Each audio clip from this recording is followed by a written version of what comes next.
यह भी सच है, अगर इन तमाम हालात में किसी ने मर्द मुजाहिद का रोल अदा किया तो तुर्की का सदर तैयब एर्दोगान ने हक अदा किया।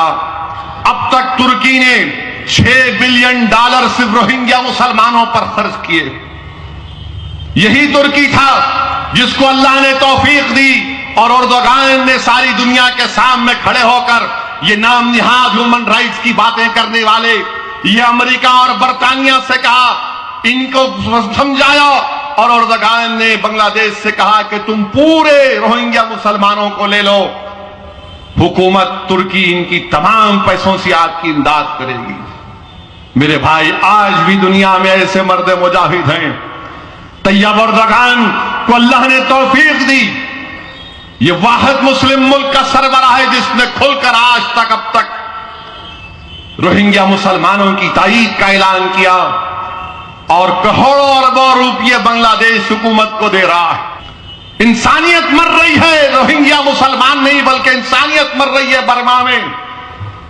और फिर ये कहती हैं कि दहशतगर्द हैं, हथियार उठा लिए हैं। कौन सा हथियार उठाए बताओ आप, कितना हथियार उठाए? बर्मा की आर्मी के पास इजराइल का हथियार, बरतानिया की हुकूमत उनको हथियार देती है और वहां पर हथियार के जरिए मारा जाता है। 3-3 लाख आज बांग्लादेश के बॉर्डर पर पड़े हैं, मगर ना कोई अमेरिका बात करता है, ना रशिया बात करता है, ना चीन बात करता है, ना यूरोप में कोई बात करता है। कोई अगर जबान खोलता है तो तैयब एर्दोगान खोलता है।